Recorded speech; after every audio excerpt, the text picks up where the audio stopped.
Salut les amis, on se retrouve aujourd'hui pour parler de la clôture de ces présidentielles aux États-Unis. Et quelle présidentielle, les amis! On se retrouve vraiment à un bras de fer qu'il y a eu entre le Deep State de Kamala Harris, qui a dû reprendre bien évidemment la place de Joe Biden, qui était trop sénile pour continuer sa campagne. Donc Kamala Harris, hein, qui est bien évidemment le pantin de Barack Obama, hein, comme vous le savez. Barack Obama qui a pris la tête, puisque Kamala Harris, bien sûr, était la vice-présidente de l'organisation Joe Biden. Et Joe Biden, comme il était trop sénile pour gouverner, comme vous avez pu bien le voir, hein, on pouvait se demander, un gouvernement sans tête, il y a forcément quelqu'un derrière.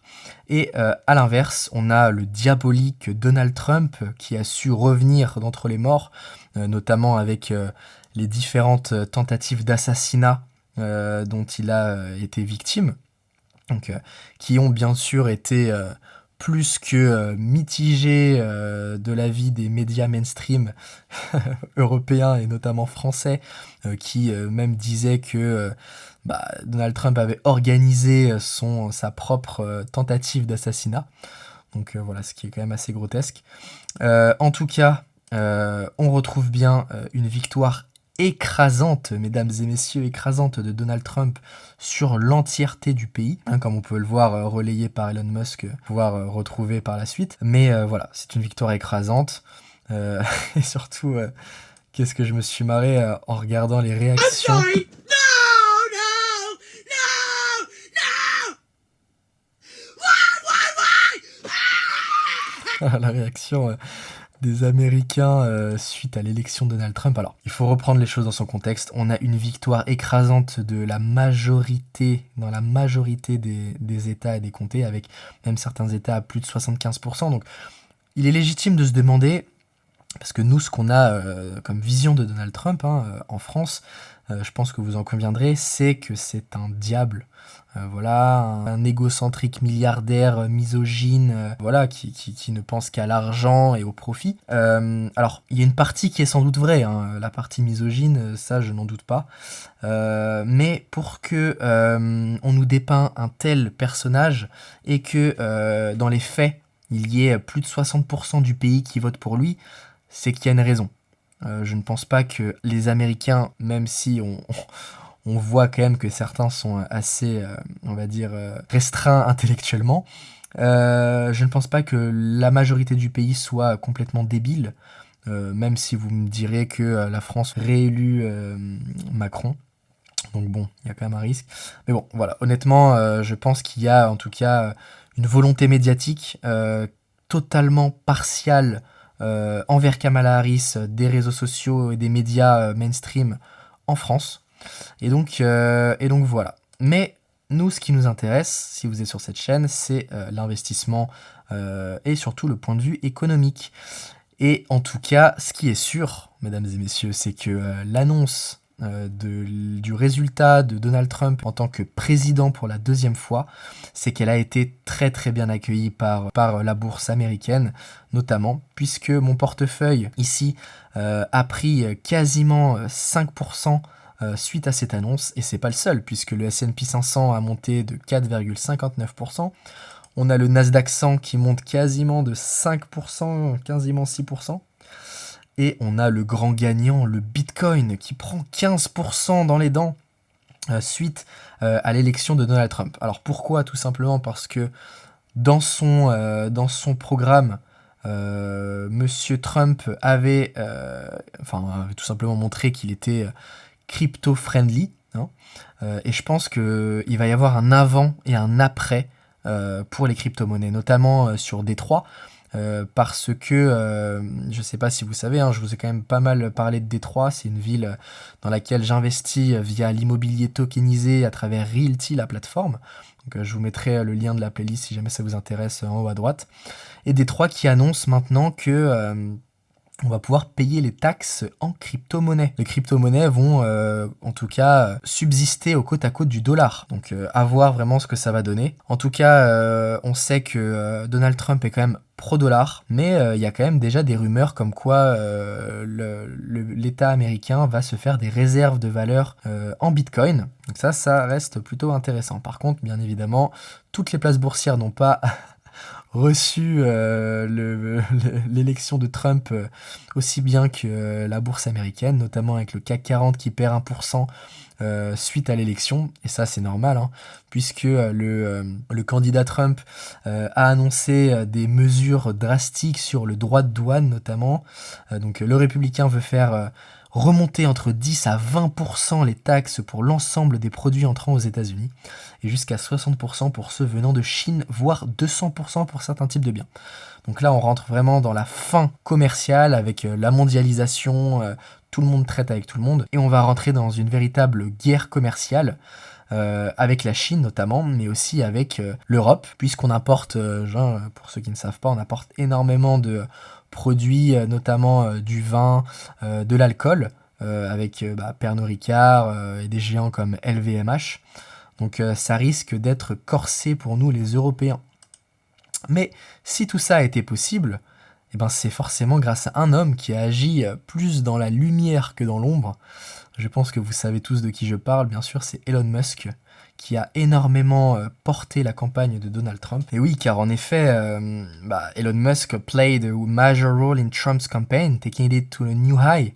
En effet, en plus de donner de son temps, le milliardaire a aussi donné de son argent. Ici, en donnant 1 million par jour aux supporters de Trump, de la campagne de Trump. Donc ici, on peut revoir qu'il a donné donc 1 million de dollars par jour aux électeurs qui étaient sur la liste de vote dans les États importants, donc les États pivots où il y avait des grands électeurs à conquérir. Et donc ici on retrouve par exemple Joshua qui a reçu 1 million de dollars.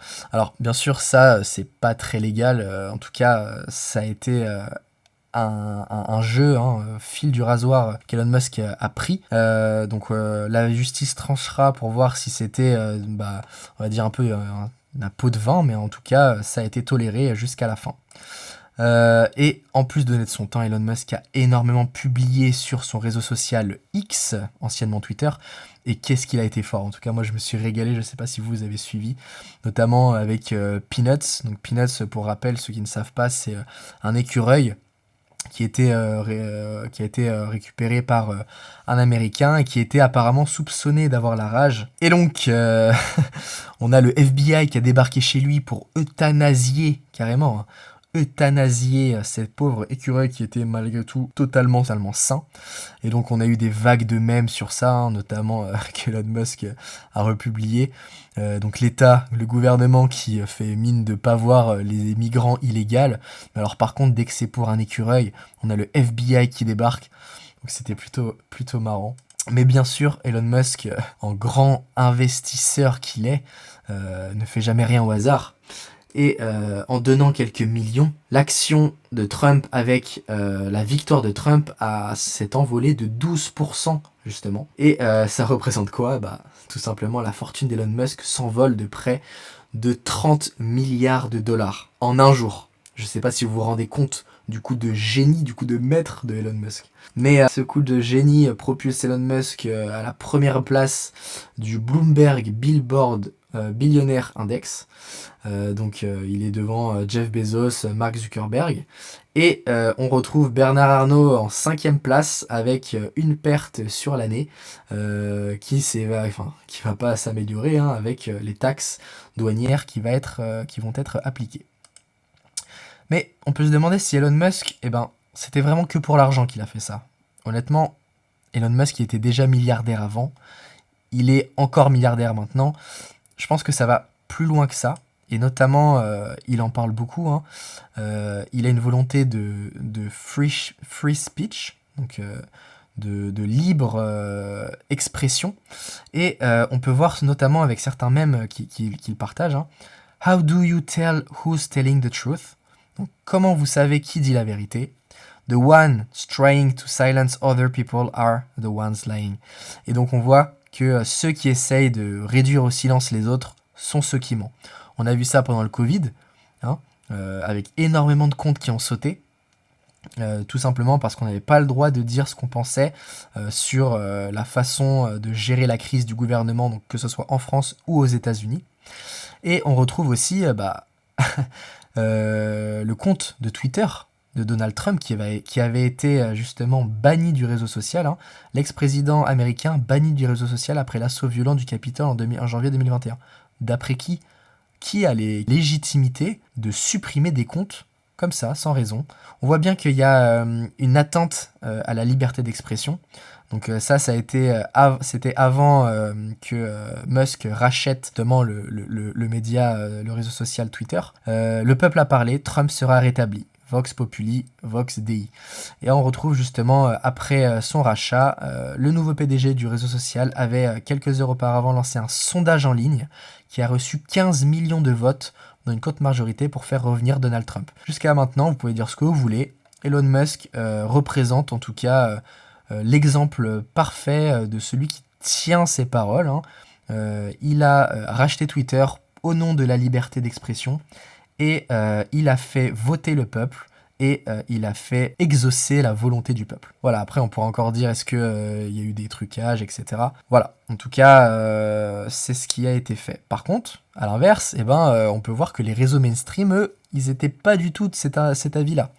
La liberté d'expression, c'était pas suffisant pour eux, puisque par exemple cet article qui date d'il y a 2 ans, titrait « C'est terrible, Elon Musk licencie environ 50% des employés de Twitter ».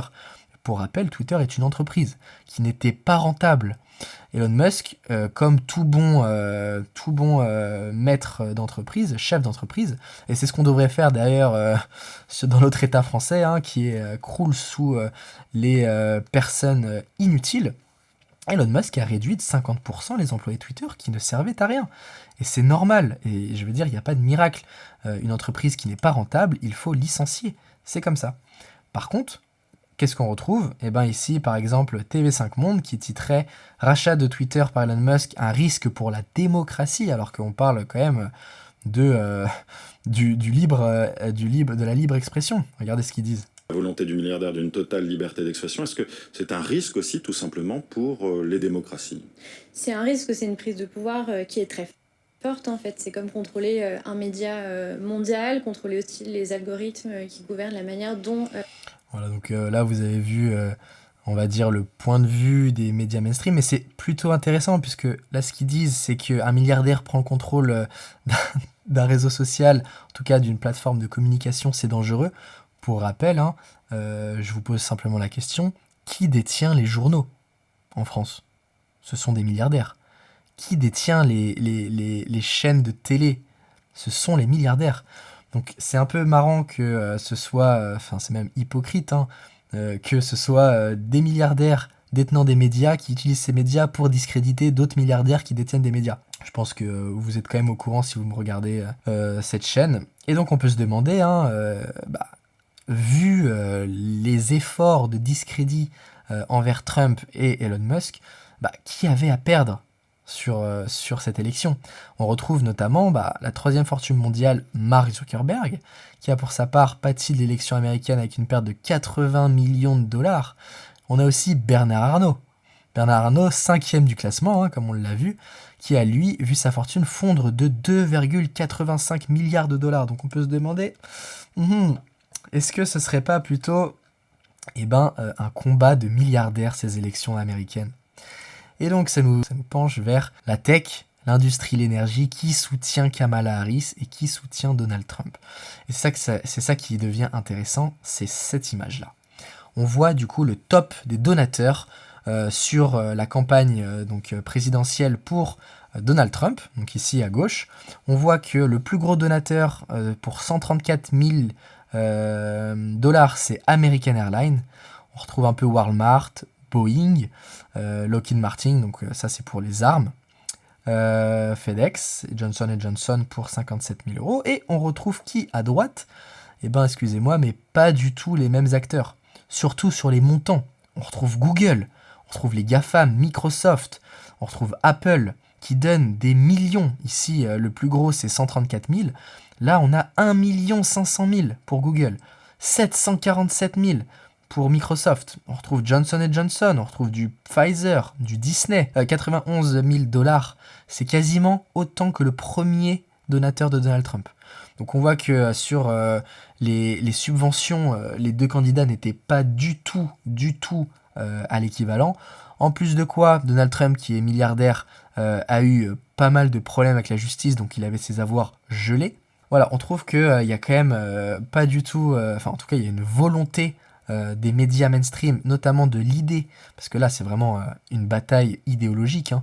On a d'un côté Trump qui est le viril pro-business, un peu l'archétype du Texan américain, un peu beauf et misogyne aussi, faut le dire. Et de l'autre côté, on a Kamala Harris, la femme issue d'une minorité qui représente un peu tout ce qui est la liberté d'être qui l'on veut, avec cette idée de wokisme qu'on retrouve par Disney par exemple, par Google, par Microsoft et par Pfizer. Pfizer qui est, je vous rappelle, on n'a toujours pas les vaccins, on n'a toujours pas les résultats des SMS avec Pfizer et c'est qui? C'est Ursula von der Leyen. Donc voilà, donc on voit qu'il y a une bataille idéologique entre le Deep State d'un côté et le nouveau state, si je pourrais me permettre, de l'autre côté. Et donc voilà, qu'ont réussi à faire Donald Trump et surtout Elon Musk, puisque c'est Elon Musk qui est l'investigateur, en tout cas, qui a permis, grâce à son réseau social, on retrouve the largest propaganda machine in history, avec tous les réseaux sociaux, tous les médias mainstream, contre qui? Contre X. C'est vraiment David et Goliath avec Donald Trump, Elon Musk et Kamala Harris, Barack Obama, Joe Biden et tous les Meta, Facebook, Microsoft, Google de l'autre côté. Et malgré ça, David et Goliath gagnent, mesdames et messieurs. Et franchement, c'était plutôt intéressant de voir la campagne de mèmes qu'il y a eu sur Twitter. Donc ici, avoir 1 million de dollars pour la campagne de la démocratie présidentielle, avoir donc les élites, on a, puisque je pense que vous avez vu toutes les élites de Hollywood, toutes les célébrités qui prenaient parti et qui dénigraient Donald Trump pour Kamala Harris, le contrôle de tous les médias mainstream qui promotaient une idéologie. Je pense que vous avez vu Netflix, Disney avec justement l'idéologie wokisme. Et de l'autre côté, on a le fait d'avoir perdu contre Donald Trump Donald Trump a quand même gagné les grands électeurs, plus la majorité des votes, plus le Sénat, plus la majorité des ménages américains. Donc c'est quand même une victoire écrasante sur tous les points. Et on retrouve donc Elon Musk qui est normalement invité à prendre part au gouvernement de Trump. Et est-ce qu'il va justement faire comme sur Twitter et licencier les gens qui ne servent à rien? Et on retrouve ce même What will you say you do here? Qu'est-ce que tu fais là? Et si tu ne sers à rien, tu seras viré, bien évidemment. Et par contre, on retrouve quoi? The Trump effect is insane. Donald Trump's not even president yet. Have you seen what's happened in the last 48 hours? The misogynist appoints the first ever woman to be chief of staff. The Taliban announced they want peace with America and to be taken off the terrorist list. Putin came out and said that Western civilization is not an enemy. Mexico has started securing the border in, of course, response to tariff threats. Saudi Arabia is kicking out all of their Hamas leaders. New York is cleaning up their illegal... Vous avez vu, Trump n'est pas encore président, que le monde entier réagit, et notamment Vladimir Poutine, qui déclare que la Russie est prête à rétablir ses relations avec les États-Unis. Donc vous pouvez dire ce que vous voulez. En tout cas, si Donald Trump, par son élection, arrive à arrêter la guerre par proxy, c'était vraiment États-Unis et Europe qui donnaient les armes et l'argent à Zelensky et à son gouvernement corrompu, c'était vraiment une guerre par proxy, c'était les États-Unis contre la Russie, en utilisant le pauvre Pantin, les pauvres Ukrainiens qui ont pâti pour ça. En tout cas, le but dans une guerre, c'est de la clore le plus vite possible. En tout cas, c'est mon point de vue. Aucune guerre ne devrait faire couler le sang s'il y a moyen de l'éviter. Donc on va bien voir ce que ça va donner. En tout cas, voici comment vont arriver Donald Trump et Elon Musk à la porte de Vladimir Poutine. Voilà, donc c'est plutôt intéressant. Hâte de voir la suite sur ce conflit. J'espère, malheureusement, ça semble mal parti, que le conflit avec Gaza et Israël et le Liban maintenant va diminuer pour les drames humanitaires qui se passent là-bas. Voilà, donc j'espère que vous avez apprécié cette vidéo. Laissez un petit commentaire sur votre impression sur l'élection et la victoire de Donald Trump. Hâte de voir un peu ceux qui étaient pour, ceux qui étaient contre et surtout pourquoi. Et si vous avez aimé, likez, un petit commentaire, un petit abonnement. Et puis on se retrouve pour la prochaine vidéo. Allez, ciao. Donc, si t'es curieux, ou si ça t'intéresse, je te laisse t'asseoir et on se retrouve dans la prochaine vidéo.